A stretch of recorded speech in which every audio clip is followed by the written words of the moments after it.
अनिरुद्ध शिक्षण प्रसारक संस्थेचे बाल Shivaji English medium school Kankavli आणि मुक्तांगण प्री प्रायमरी स्कूल इयत्ता 10वीची 100% निकालाची परंपरा, अनुभवी व तज्ञ शिक्षक आणि मार्गदर्शक स्टाफ, शास्त्रीय संगीत आणि हार्मोनियम वादन, शास्त्रीय नृत्य, योगशास्त्र, विविध प्रकारचे मार्शल आर्ट खेळांची राज्य आणि राष्ट्रीय स्तरावरील निवडीसाठी तयारी करून घेणारी शाळा, शालेय सहली आणि विविध ठिकाणांना क्षेत्रभेटी, अद्ययावत व प्रशस्त खेळाचं मैदान, आधुनिक व सुरक्षित वाहतूक व्यवस्था, संपूर्ण वायफाय कॅम्पस, नवीन राष्ट्रीय शैक्षणिक धोरणाद्वारे निर्धारित NCERT पूर्व प्राथमिक अभ्यासक्रम, आंतरराष्ट्रीय स्तराचा अभ्यासक्रम, कोडिंग आणि संगणकीय कौशल्य, डिजिटल क्लासरूम, लीड अंतर्गत राष्ट्रीय स्तरावरील स्पर्धा आणि मार्गदर्शन वर्ग. आजच प्रवेश घ्या. प्रवेशासाठी संपर्क अनिरुद्ध शिक्षण प्रसारक संस्थेचं बाल Shivaji English medium school Kankavli आणि मुक्तांगण प्री प्रायमरी स्कूल, अप्रतिम नगर, सापळेबाग, जानवली, कणकवली. मोबाईल 940492 1648 आणि 7841 83 18 96. वेळेला म्हणजे आमच्या वेळेला मुख्यमंत्री अनेक वेळा आलेले आहेत आणि मुख्यमंत्र्यांचा आम्ही जो नागरिक सत्कार असतो तो केलेला, पण ते सत्कार मला आठवतात फार काही मुले नाही. आणि त्या सत्कारामध्ये, नागरिक सत्कारामध्ये जी महत्वाची व्यक्ती असते, जी देणारी व्यक्ती असते, मुख्यमंत्री असतात, काही वेळेला मंत्री असतात, त्यांना अशा तऱ्हेचं प्रेमाने भारावून टाकायचं. आम्हाला आनंद होता की मुख्यमंत्री आलेले आहेत, नारायण राणे केंद्रीय मंत्री त्यांच्या बरोबर बसलेले आहेत, बरंच काही सावंतवाडीसाठी जिल्ह्यासाठी होणार आहे, आनंदाची गोष्ट.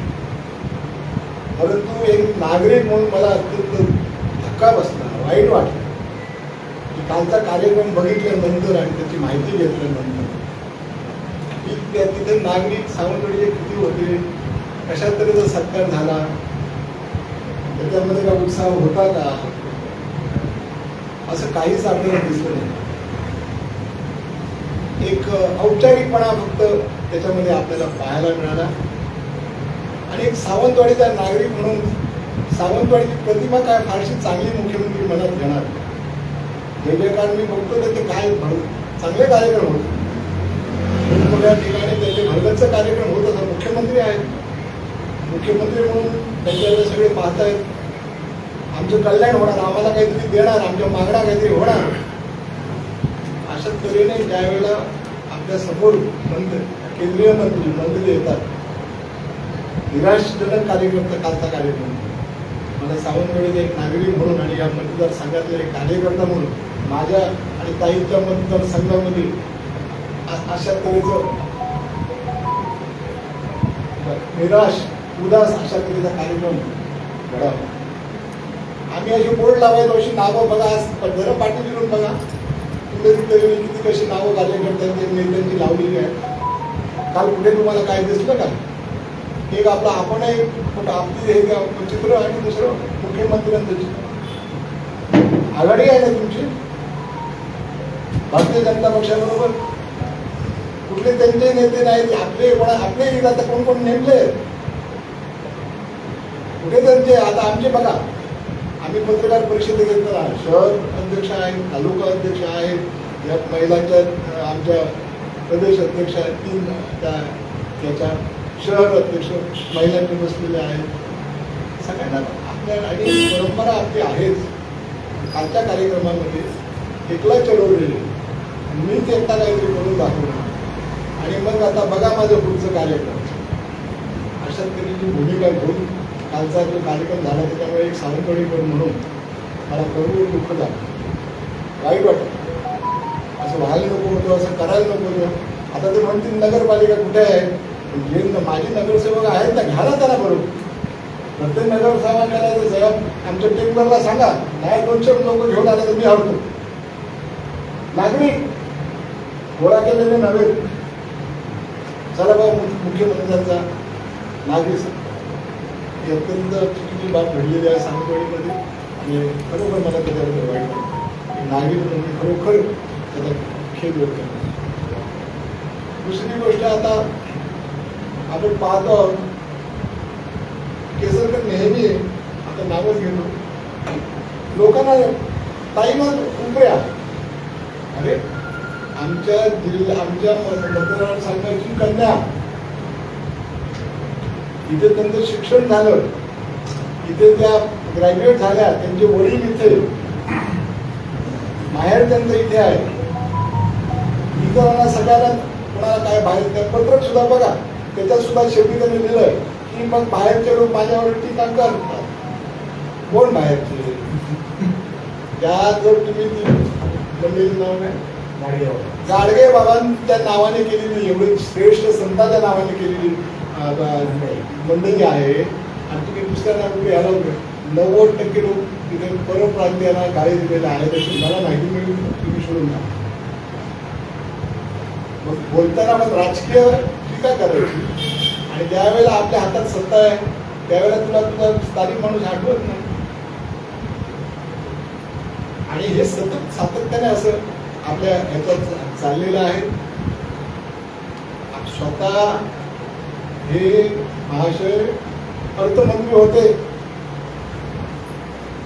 त्यावेळेला त्यांनी काय केलं असंच तुमचं वाटलं मी निधी आणतो निधी आणला मी आणला निधी का खर्च पडत नाही, का कुठली गोष्ट उभी राहिली नाही सांगा ना. त्याच्यामुळे स्वतः अर्थमंत्री असताना सुद्धा त्याला लोकांनी कित्येकाने जेव्हा दाब विचारलेला काय झालं त्यावेळेला त्यांनी पत्रकारांना सुद्धा सांगितलं बाबा लोक आमचे कर्मचारी काम करत नाही अशा वेळेला सांगणार. आता एवढा मोठा निर्णय त्या मुख्यमंत्रीने देऊन गेले आहेत सदर्य चांगली गोष्ट, परंतु योग्यतेने निधी खर्च पडला पाहिजे. परत लोकांना सांगू नका कारण शेवटी तुझी जबाबदारी आहे. या भागाचे प्रतिनिधी म्हणून त्या आमदाराची जबाबदारी असते. आपल्या भागामध्ये निधी आला तर व्यवस्थित खर्च पडला पाहिजे आणि त्याचं कार्य व्यवस्थितपणे झालं पाहिजे. माझ्या काळामध्ये ही गाडगे बाबा मंडळीचं सुरुवात झाली आहे तेव्हापासून ते आता कुठेतरी आपल्याला दिसतं. नेतृत्व तुम्ही करत आलेला आहे, नगराध्यक्ष तुम्ही होता स्वीकारलं पाहिजे. मग त्यावेळेला हा होता त्यावेळेला तो होता असं करू नका. सातत्याने तुम्हाला लोकांनी नेते मानले, इथल्या लोकांनी मतं घातली आणि तुम्ही ह्या मतावर दुसऱ्यांच्याकडे वोट दाखवले तो बाहेर होतो बाहेर. अशा तऱ्हेने हे जे आहे त्यांच्या बाबतीत आम्हाला शासनता वाटते. मल्टी स्पेशालिटी हॉस्पिटल आहे, काल इतके दिवस रखडलं. त्यावेळेला खासदार आपले विनायक राऊत साहेबांनी जागा दाखवली होती. पालकमंत्री त्यावेळेस त्यांचेच होते पुढे सामंत, त्यांनी जाऊन पाहिली होती याच्यापैकी आपल्या हो मळगावच्या जवळ बेटी आणि बराचसा भाग त्याच्यामध्ये आपला ह्याचा होता. अशा त्यांनी जागा बघितली, काम रगडलं. कित्येक वर्ष ते असंच चाललं. आता तुम्ही बघितलं तर हे आमचं काय सावंतवाडीची ही जी होती पंचायत समितीचं कार्यालय 6 एकर जमीन तिथे लक्ष घातून मला माहिती आहे. 6 एकर जमीन पंचायत समितीच्या मालकीची असताना सुद्धा एकमुखी ठराव पंचायत समितीच्या सदस्यांनी केलेला असताना सुद्धा भटवडीतली जागा सुचवली. त्याचं कारण काही आमदार त्यांचं सरकार मंत्री कोण आणणार ओव्हरटेक करणार राहिलं काम तिथेच. ते आता मी ग्रामविकास मंत्री आपले हसन मुश्रीफ साहेबांच्याकडून त्या दळीर होते ताई होते आम्ही जाऊन त्यांना भेटून ते काम मार्गाला लावलं म्हणून मला सखोल माहिती त्याच्यातली मिळाली. त्या मुश्रीफ मला म्हणाले की बाबा तुमच्या आमदारांचं एक पत्र पाहिजे त्याच्यात केसरकर साहेबांनी पत्र पाहिजे. मी त्याला फोन केला आणि त्याला सांगितलं बाबा तुम्ही आम्हाला पत्र दिलं पाहिजे. देतो 5-6 वर्षात कारण का आमचं महाविकास आघाडीवर म्हणून बोललो त्याच्याबद्दल. कारण काय मला माहिती फसव्या माणसं बोलून उपयोग नसतो. आता याच म्हणतात नंतर सध्या गेलो सकाळी परत काय पत्र दिलं कारण ते मुश्रीफ पुढे घाबरतात ना. कारण हे परत कुठेतरी मध्यंतरी आलं होतं की त्यांचे वरच्या लेवलचे संबंध इतके चांगले असतात की शरद पवार साहेब असो की मग आता नारायण राणे साहेब असून दे. नारायण राणेंनी 2009 मध्ये मला बाजूला टाकलं पवार साहेबांनी आणि नारायण राणेंच्या मदतीने, आणि त्यांचा शब्द होता त्यावेळेला ते काँग्रेसमध्ये होते. त्यावेळेला नारायण राणेंना सुद्धा भुरळ पडली. नंतर त्यांना कळलं काय आहे हे म्हणाले रसायन वेगवेगळे बघ. त्यावेळेला सुद्धा तुम्हाला सांगतो अशा तऱ्हेने मग तो ते आता मार्गाला लागणं लागले ते सरकार गेलं. त्याचं तुम्ही जाऊन बघा दोडा मार्ग आढाडी दोडामार्गचं हे झालेलं आहे तयार. पंचायत समितीचं कार्यालय वेंगुर्ल्याचं झालेलं आहे, कुडाळचं झालेलं आहे, आमचं आहे. आणि ते आम्हाला मार्गाला लागताना तर आमचं महाविकास आघाडी सरकार गेलं तर आम्ही ते मार्गाला आणलं असतं. बरोबर बांधायचं बघा काहीतरी 7 ते 8 एकर जमीन, 8 एकर जमीन त्या ह्याच्यासाठी दिलेली आहे. कुठलं संकुल, क्रीडा संकुलासाठी बांधायचं सरपंचांनी कसं काढलं होतं की दीपक पाया पडतो एकदा हा तुमचा सोडवा सगळा काय आणि आम्हाला त्याच्यात निधी द्या आणि 3 कोटी जागा पसंत नाही वगैरे ह्या सत्राखाली कित्येक वर्ष त्या लोकांच्यावर ध्यान नाही. आता हे सुद्धा संकुल होत आहे, पण 7-8 वर्ष कितीतरी व्यापारी मागे गेले ना. एखादी गोष्ट वेळेवर दिली पाहिजे ना जनतेला. तुम्ही आहात तर तुम्ही करा, वेळेवर करा ना. वेळेवर करत नाही पण आम्हाला अशा पत्रकार परिषदा त्याच्या बाबतीत घ्याव्या लागतात. आणखीन एक महत्त्वाची बाब म्हणजे आपल्याला आपण पाहतो आहोत की काल मुख्यमंत्र्यांचे दौरे संबंध महाराष्ट्रात लागत आहेत. हे दौरे तुम्हाला महाराष्ट्र सरकार तुमच्या दारी, ताईने सांगितलं कुठे कोणाच्या दारी आहे दाखवा मला. एक तरी माणूस तुमच्याकडे आपल्या गावामध्ये जाऊन राम कुठल्याही यांना बघा. ही जी काही गोष्ट कित्येक दिवस आपण ऐकतोय सरकार माझ्या दारी आणि कुठलंही सर्टिफिकेट तुम्हाला हवं असेल तर तुमच्या घरी येऊन काय करतील. तुम्हाला जायला लोक सरकार ॲडव्हर्टिजमेंट, लाखो रुपयाचे ॲडव्हर्टिजमेंट टी व्हीवर येतात. सरकार तुमच्या दारी हे सगळं जे चाललेलं आहे ते लोकसभेच्या निवडणुकीवर डोळा ठेवून चाललेलं आहे, विधानसभेच्या निवडणुकीवर डोळा ठेवून चाललेला आहे. आता या होणाऱ्या पंचायत समिती, जिल्हा परिषद, नगरपालिका निवडणुका या सगळ्या निवडणुकांवर डोळा ठेवून आणि मुख्यमंत्री फिरतो कुठे. मुख्यमंत्री फिरताना तुम्ही बघायला 40 लोकांच्या मदत असतात त्या जिल्ह्यात जाणार तिथे ते आहेत. तर हे 40 लोक एकत्रित राहणार नाही. सावंतवाडीचा पाटेकर आहे तुम्हाला मी सांगतो. आणि आता आमचे सभापती विधानसभेचे बसले सावंतवाडीचे. का निर्णय द्यायला उशीर लागतो? निर्णय घेऊ शकत नाहीत. तिकडून ट्विट केलं, तिकडून मुलाखत दिली नार्वेकर साहेबांनी विधानसभेच्या सभापतींनी की मी सगळा अभ्यास करतोय. हा सगळा मी अभ्यास केल्यानंतर याचा निर्णय मी देणार आहे. सूत्र पण सांगितलं त्यांनी, पण ते जमलं नाही त्यांना. सूत्र काय सांगितलं होतं? पक्ष कुठला खरा हे आधी मला बघावं लागेल. पक्ष कुठला खरा हे बघावं लागेल. म्हणजे काय, जो पक्ष आपल्या ह्याने दिला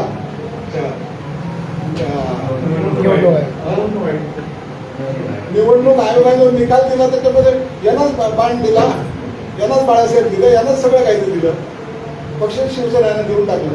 म्हणून ते सांगत होते मी ते बघणार अगोदर पक्ष कोणाचा आहे मी बघणार आणि त्याच्यानंतर तो व्हीप बरोबर आहे की नाही बघणार. आणि ते व्हीप जर तो बरोबर असला तर सगळं काही बरोबर. आमच्या विधानसभेचे त्यावेळेचे उपाध्यक्ष अरविंद झिरवळ यांनी सांगितलं की कुठल्याही परिस्थितीवर 14 हे जाणार आणि गव्हर्नमेंट जाणारच. झिरवळ त्यावेळेला उपसभापती होते. कारण काय, सभापतीला इतके दिवस का लागत आहेत ते कुठेतरी कायद्यात बसवता येतं का बघतायत नाही म्हणा. त्यामुळे या सगळ्या ज्या काही घोषणा तुम्ही टाईम म्हणायला आम्हाला काहीतरी वाटतंय वाटून देत आहे, आपल्याला वाटून घेऊया तोपर्यंत. पण हे काय तुम्हाला सांगतो फार काय टिकणारं नव्हे. कारण हे घटनेचं सरकार नव्हे, चुकीच्या मार्गाने हे सरकार आलेलं आहे. आणि त्याच्यामुळे ह्या सरकाराकडून ठीक आहे घोषणाबाजी झाली, घोषणा होणे प्रत्यक्ष वेगळं आणि प्रत्यक्ष निधी मिळलं. पाटेकरांच्या कुठे मी तिथे मंत्रिमंडळात बसलेलो आहे, मला सगळा योग आलेला आहे, मला माहिती आहे. घोषणा ही वेगळी असते आणि प्रत्यक्षात घोषणा व्हायला त्या आता आयोग पहिलं म्हणजे जाऊन आपल्या जे अर्थमंत्री आहेत. भाई तुम्ही म्हणता ना 40 जण एकत्र राहणार नाही, इथले आमदार कुठे काय बाहेर जायच्या विचारात आहेत काय? नाही ते एकत्र राहणार. तुमच्याकडे येणार? हा? तुमच्याकडे येणार? ते तुम्हाला सांगतोय ना, ते आता उडी मारायला कुठे बघताय? नारायण राणेच्या पक्षात उडी मारायला बघताय. भाजपात उडी मारायला बघताय. तर एवढंच नव्हे तर त्यांच्या मुलाखतीमध्ये खासदारांच्या 12 खासदारांपैकी फक्त 3 सांगितलं आम्ही शिंदेच्या गटात उभे राहतो. 9 जणांनी सांगितलं आम्हाला बीजेपीने तिकीट द्यावं. आणि अंदर की बात सांगतो तुम्हाला. आणि काही ठिकाणी तर ते विष्णू कालच्या उघडच केलं, उभेच राहायला तयार नाही, आम्हाला भाजपने तिकीट द्यावं असे खासदार म्हणतो. इथल्या आमदारांनी इथले आमदार तर तुम्ही फक्त बघतच आहेत. तेव्हापासून ते सांगतायत मोदी करतायत. आज वाटेवरच आहे. आणि तुम्हाला मी एक सांगतो की कालच्या सगळ्या कार्यक्रमात बघितलं तर तो मी जरा आमच्या अध्यक्ष सत्कार केला ते युवराज लखम सावंत भोसले, त्यांचे चांगले संबंध आहेत दिल्लीमध्ये मोदीकडे. काय तुमचे जरा गोष्टी आहे त्यांच्यावर लक्षात घ्या. सावंत सांगा बरोबर खेम सावंत झाले विकट होऊन. लक्षात आलं की नाही? अनुभवलेला आहे. म्हणून माझ्या त्या आपला ते लहान वयाने त्याला मी शुभेच्छा दिलेल्या आहेत. पण सगळीकडे विचारायचं तर शेवटी भुलगावला म्हणा तरी जाणलं पाहिजे. आणि खराब मत जो आहे तो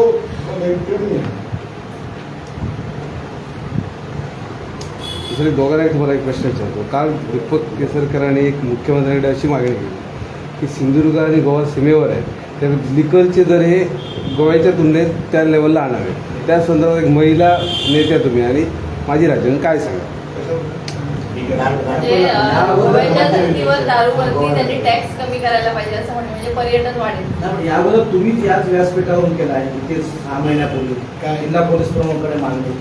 तुम्हीच सांगितलं होतं इथे की जर दारूचे दर या भागात सिंधुदुर्गाचा पर्यटन जिल्हा आहे, तुमचीच मागणी केसरकरांनी उचलली का? कारण तुम्ही जिथे केला होता याच व्यासपीठावर 6 महिन्यात आठवतंय.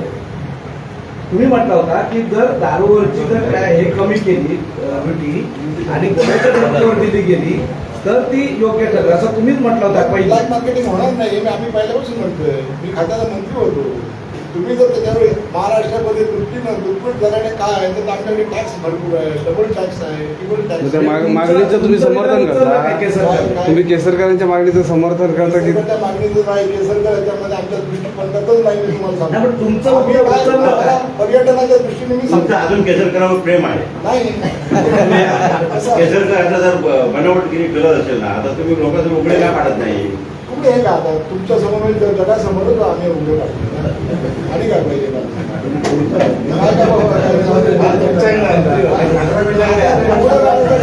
काय करायचं ते तुमच्याकडे आहे. आम्ही स्पष्ट नाही बोलतोय, मी स्पष्ट बोलतोय. पण काल जे तुम्ही जे विधान केलं आता दाखवादाखी तुमचे मित्र आहेत जवळचे बालपणापासून ते नाही, नाही, आता आता तुम्हाला नाही. मित्रत्वाचं नाही जे नातं असतं. तुम्ही आता म्हटलं की भाजपमध्ये जा, तुम्हाला त्यांची सवय माहिती आहे, हो. स्वभाव माहिती आहे. सगळ्यांना माहिती नाही, काल मुख्यमंत्री पण म्हणाले आता कामं खूप भरपूर निधी दिला, आता राणेंकडून घ्या, म्हणजे असं काय ते त्याच्यामुळे म्हणताय का तुम्ही? आता हे बघा मुख्यमंत्री जर त्यांना राणेकडे जाऊन सांगत असलं तर ते आपल्या दीपक केसरकर आंदोलन बरंच झालं ना. फक्त फळाची आज्ञा बरंच झालं ना. त्याला ती वाटच बघताय. आमचे दिवसभरातले सर्व अपडेट्स, ताज्या घडामोडी आणि थेट लाईव्ह पाहण्यासाठी सबस्क्राईब करा, लाईक करा कोकणचं नंबर 1 महा चॅनल कोकण 7 लाईव्हचं YouTube चॅनल.